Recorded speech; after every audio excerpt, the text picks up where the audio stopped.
se a gente falar de outubro, a gente já pulando já pro final de outubro, a gente vai para as eleições. As eleições de 2022 foram eleições que realmente entraram para a história, né? Principalmente o segundo turno, que foi decidido assim de uma forma muito, mas muito voto a voto, eu diria assim. Afinal de contas, olha só, Luiz Inácio Lula da Silva obteve 50,9% dos votos e Jair Messias Bolsonaro 49,1%. Ou seja, uma diferença aí de praticamente menos de 2%, né? Sendo eleito presidente do Brasil para o seu terceiro mandato e sendo considerada a eleição mais acirrada da história desde a redemocratização. Aí vieram as manifestações, aí começou o processo daqui, começou as Forças Armadas entregaram um ofício ao STF pedindo mais clareza e pedindo acesso aos tais códigos-fonte, né, das urnas eletrônicas, e que até agora não foram entregues.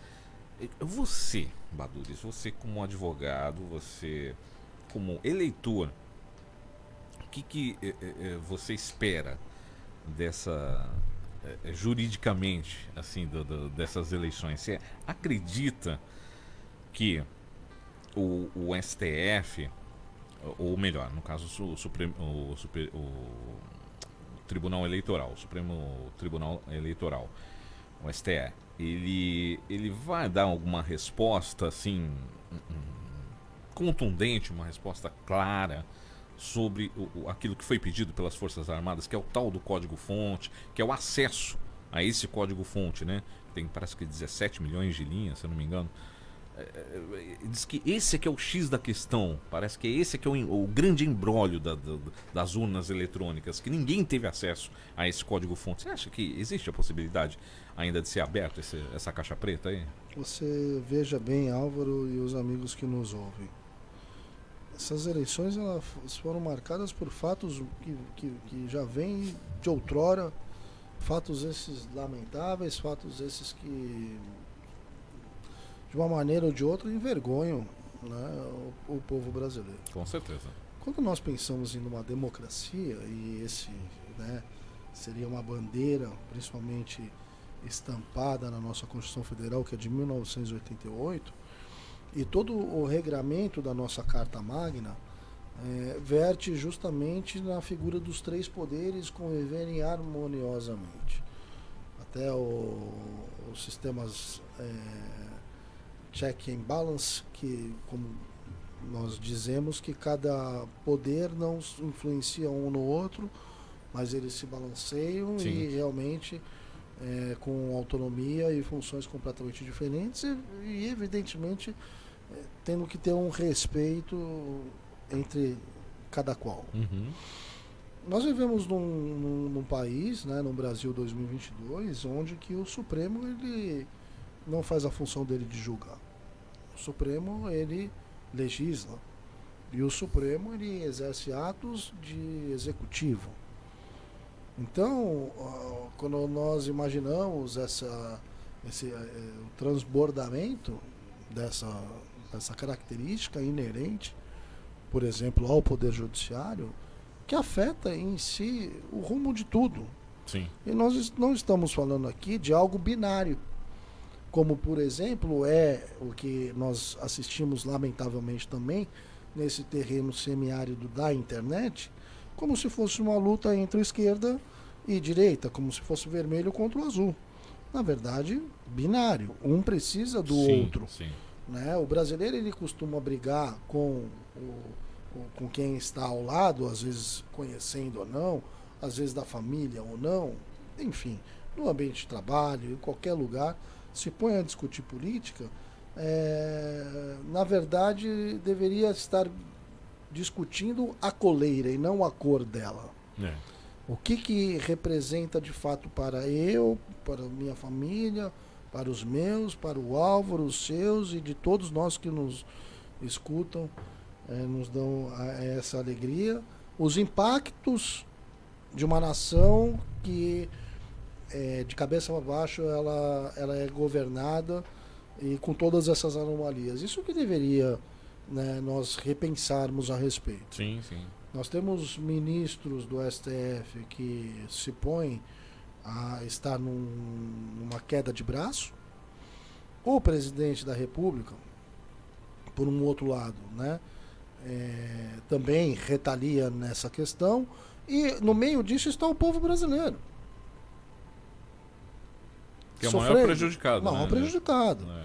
Né? Se formos ver bem a classe, independentemente do governo de direita ou de esquerda, o povo brasileiro é sempre o maior prejudicado. Seja a carapuça que der, porque num primeiro momento, se você fizer uma análise do governo Bolsonaro, você vai ver o seguinte: enfrentou 4 anos, depois de 4 eleições do governo PT, assumiu o Brasil por 4 anos e ainda teve uma crise mundial de saúde. Sim. Né? Hoje a Europa está em greve, a Europa no retrocesso e o Brasil aí, lógico, assusta a mim e a todos o preço das nossas compras no supermercado. Sem dúvida. É evidente. Quem imaginou que a gasolina ia estar a R$8, R$9, sim, sei lá quanto sim. que chegou. Né? Então, mas como que também seria num outro plano político, econômico, e nós soubemos aí os desatinos e os escândalos econômicos de outrora. Não estou aqui a querer puxar a sardinha para um lado para o outro, mas talvez uma reflexão que eu acho que é mais do que viável. Perguntaste para mim a respeito do código-fonte e juridicamente o que eu acho a respeito. Eu tenho comigo, Álvaro, e amigos da Mega FM, que a democracia faz com que quem venceu as eleições tenha a paz e a possibilidade de implementar o anseio da nação que foi de fato decidido na urna. Se por um outro lado as Forças Armadas, como está sinalizando, o presidente da República, no repente, diferente do que ele fez nos 4 anos, se calou. Ele manda algumas entrelinhas, não é nem mais no Twitter, é no TikTok, porque o Supremo, ele de fato, né, ele bloqueia, ele silencia todo mundo, que é um grande absurdo. Porém, Álvaro, a grande verdade é o seguinte: quando você perde uma eleição, você tem que ser bom perdedor. Você deseja sorte ao futuro, né, que vai assumir a cadeira, e você vai passar 4 anos ali fiscalizando e fazendo com que as coisas andem, não jogando contra. Eu imagino que esse seria o correto. Isso seria quando a gente não tem a malícia, né, e as entrelinhas nessa questão toda. Todavia, se apresentarem de fato algo substancial, que é o que a gente vê muita fumaça, mas nada concreto nesse sentido, aí é de se repensar por todo um sistema. Nós vimos agora, semana passada, salvo engano, o tempo está passando rápido, né? Pisca o olho, já agora, não sabe no final do ano, principalmente. De fato, estavam ali questionando as urnas e essa ação do partido, né, do presidente Bolsonaro. De fato, o ministro Alexandre de Moraes já repeliu, inclusive com multa milionária pela questão da litigância de má-fé. Tem aquele ditado, Badures, que quem não deve não teme. Por que será? Porque é muito estranho. Eu penso dessa forma.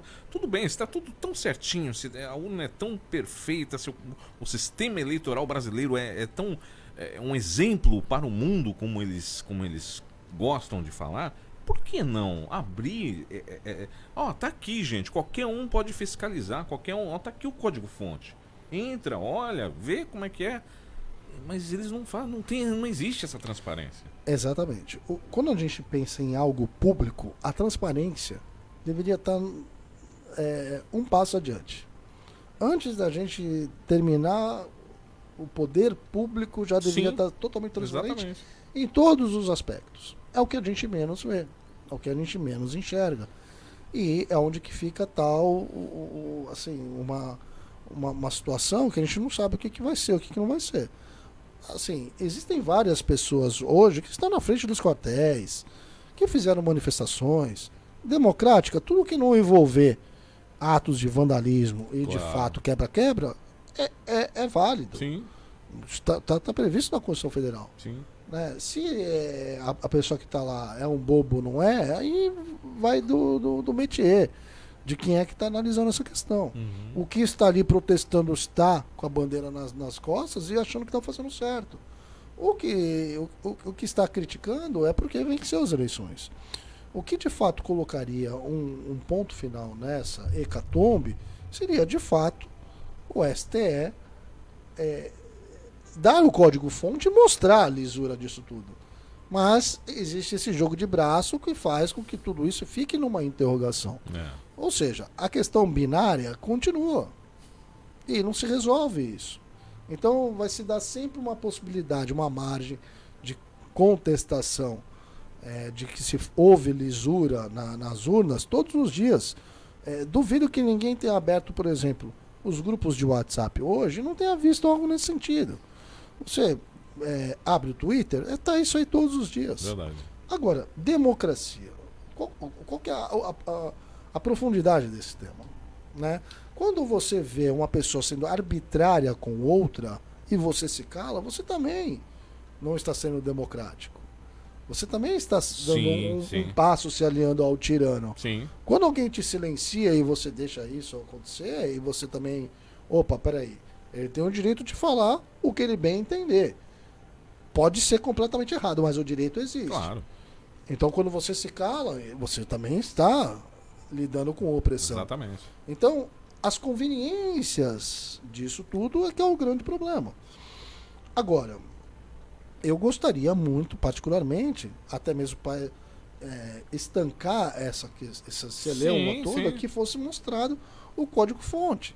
Porque se você dá uma olhada até mesmo nos relatórios emitidos nisso, não descarta uma grande possibilidade, né, de ter tido fraude, que é o que quem perdeu sempre vai alegar. Sim. Agora, por exemplo, você vê uma outra nação, exemplo, que também falou que teve fraude e sequer foi considerado, os Estados Unidos. Quem imaginou que o Trump, por exemplo, né, fosse alegar que tivesse fraude, a Suprema Corte Americana sequer acolheu esse argumento, falando que não era questão de justiça. Né? É verdade. Agora, o impacto disso tudo,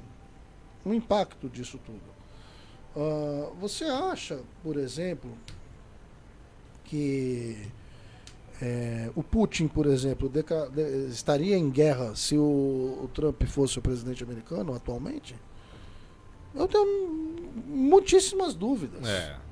Muitíssimas dúvidas. Nós estamos falando aqui, me relembrou o amigo Álvaro, citando a morte do professor Olavo de Carvalho. Olavo de Carvalho falava isso claramente.